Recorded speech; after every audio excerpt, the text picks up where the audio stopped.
Fans, oh, gut, dass ihr wieder da seid. Wir haben heute ein Technikvideo und eine sehr wichtige, worüber wir natürlich sehr viele Fragen bekommen. Und das ist Falschluft, also Luft, wo man es nicht haben will. Wieso ist das ein Problem und was können die Ursachen sein? Ne? Zum Beispiel nenne ich mal zum Anfang, wir haben hier unsere Testmofa, unsere schöne 79er. Und den habe ich übrigens ein bisschen geputzt hier. Boy, da kommt ein B-Roll jetzt und das ist gut gelungen. Also, das kommt noch nächstes Jahr, dann machen wir noch etwas Spezielles mit diesem Mofa. Also, aber jetzt erstmal Falschluftproblem. Gut, was haben wir hier? Alles original. Das Ding, das läuft super im Standgas, ist natürlich alles noch original. Also 40 km/h Zylinder, Kopf ist original und Vergaser, Luftfilter. Und da haben wir unsere Falschluftprobleme, können wir hier haben. Wie erkennt man Falschluftprobleme? Also, okay, du hast alles neu gekauft oder deine Standard-Setup. Man hat Vergaser gereinigt, man hat Zylinder gereinigt oder man hat neue Vergaser, Ansaugstützen, Zylinder gekauft, Auslass. Und jetzt ist man fertig, man startet das Ding und was passiert mit Falschluft? Es dreht im Standgas entweder sehr, sehr hoch und man kann es fast nicht abstimmen. Was macht man dann? Falschluft, eine der Kenntnisse von Falschluft ist, dass man denkt, dass man immer größer mit deiner Düse muss. Also, man fährt, aber im Standgas ist das schon nicht viel. Ne? Es dreht ein bisschen hoch. Man kann das Standgas eigentlich nicht gut einstellen und wenn man da auf eine Grenze ist, boom, stirbt es ab. Na, das ist typisch Falschluft. Man dreht das Gas dicht im Fahrt zum Bremsen und was macht der Mofa? Der will eigentlich durch. Und was denkt man dann, wenn das abstirbt? Hey, es bekommt zu wenig Benzin, ich muss eine größere Düse einbauen. Das ist dann nicht so, weil mit einem Standard-Setup wie 70 Airsaal, 15er Bing und Luftfilter angepasst und ein 15er Ansaugstutzen ist man immer in die Nähe von Düse 64 bis 68. Wenn man dann große muss, echt große, zum Beispiel 72, 74, 100% Falschluft. Und wie kann man das kontrollieren? Sehr einfach, mit ein bisschen Bremsenreiniger. Wenn man Falschluft hat, wo hat man denn das? Also, das hat man hier von Anschluss vom Vergaser am Ansaugstutzen oder hier am Ansaugstutzen zum Zylinder. Na, man sieht hier schon, dass hier diese Teile sind natürlich sehr alt, die sind verschmutzt. Das Ding hat 10 Jahre gestanden oder 8 Jahre gestanden. Es hat zuletzt gefahren in 1986, also fast 40 Jahre Stillstand. Ne? Na, man kann sich so vorstellen, dass diese Dichtungen hier dazwischen, ja, die werden natürlich alt. Was kann man zum Beispiel machen? Fange ich mal an beim Ansaugstutzen. Natürlich, man fängt an mit einer neuen Dichtung. Aber Jungs, wenn da deine Onkel Jan oder deine Onkel Heinrich dran geschraubt hat, der immer hat gesagt, oh, ich mache das in Ordnung für dich, Junge, das geht voll in Ordnung. Oder den Vorbesitzer, den hat hier zu viel Kraft drauf gesetzt, dann kann es sein, dass deine Ansaugstutzen ein bisschen krumm gezogen ist. Na, was muss man dann machen? Eigentlich eine neue Ansaugstutzen kaufen oder man plant es. Entweder mit einer Pfeiler oder Schleifpapier auf eine gerade Untergrund. Das geht und dann baut man eine neue Dichtung ein. Na, was der Erik und ich immer machen bei unseren Rennmotoren, wir machen beim Einlass, zum Sichersein, machen wir eigentlich ein bisschen Dichtmasse drauf. Wieso? Also, man hat eine neue Dichtung, zum Beispiel von dieser 15er, oder ja, das ist hier ein 12er Bing. Dann macht man hier am Zylinder ein bisschen Dichtmasse, dann macht man die Dichtung drauf und dann ein bisschen Dichtmasse an Ansaugstutzen und dann baut man das zusammen. Macht das mit nicht zu viel Kraft, weil dann wird auch deine neue Ansaugstutzen krumm.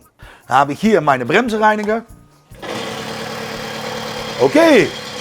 Ich gebe mal ein paar Mal Gas, dass es ein bisschen warm ist.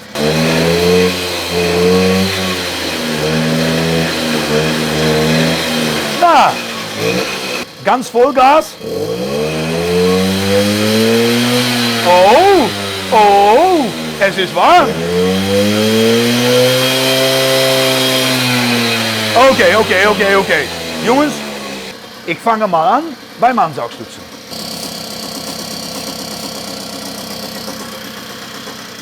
Kannst du es hören? Es läuft noch, wie es laufen muss. Wo kann man noch mehr Falschluft haben? Hier von Vergaser zum Ansaugstutzen, wie gesagt. Der hat das vielleicht 30 oder 40 Mal ein- und ausgebaut. Na, das Problem ist dann, wenn man hier zu schwer andreht, dann kann es sein, dass deine Vergaser nicht mehr rund ist, aber oval. Kann man sich so vorstellen. Ne? Eine O-Ring haben wir hier im Shop. Die kann man noch da hinten legen und dann nochmal versuchen. Dann ist man wieder fertig und kann man losfahren. Aber meistens, wenn so ein Vergaser oval gedreht ist, entweder eine Delotto, Bing, Polini, macht nichts, dann ist es eigentlich Schrott geworden. Aber dann musst du eigentlich eine neue Vergaser kaufen und ja, das ist ein großes Problem. Gehen wir jetzt zum Vergaser. Moment mal, ein bisschen Gas geben wir wieder. Es muss nicht viel sein. Wenn es gleich abstirbt, ja, dann hat man sicher Falschluft. Und wir imitieren das gleich noch, ne? Okay, fertig?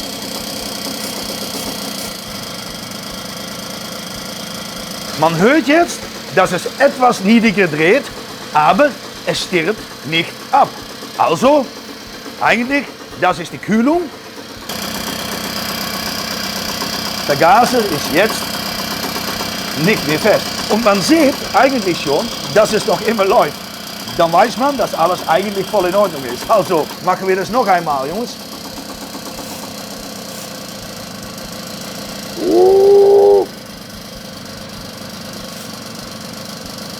Dann hört man, na, es läuft noch immer. Wenn ich etwas mehr spritze, dann weiß ich sicher, dass das abstirbt. Falschluft. Das war eigentlich noch ziemlich gut, ne, dass das Ding noch immer läuft.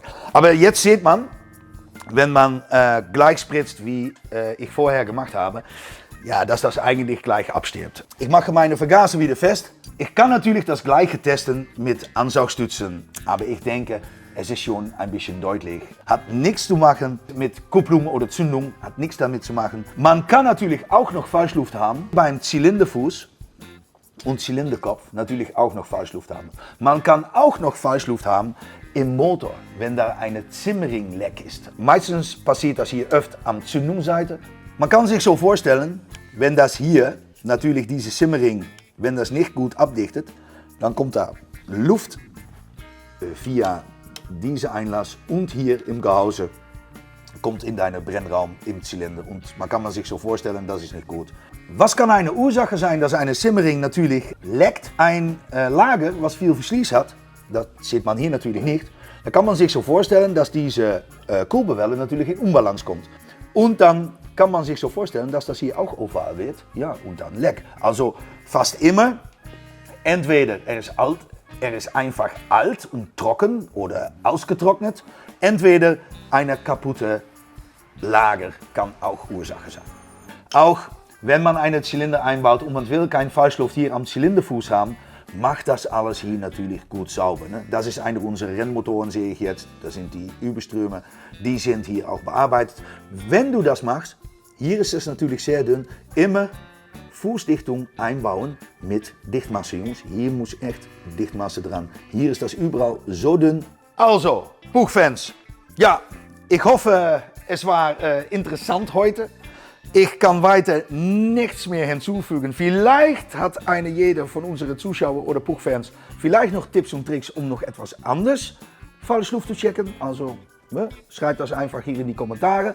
Wir sind noch immer auf die Suche nach 10.000 Unterschreiber, also Abonnees. Und vergesse nicht einfach den Klingel zu drücken für das nächste Video, was wieder online kommt. Wir sehen einander das nächste Mal. Ciao!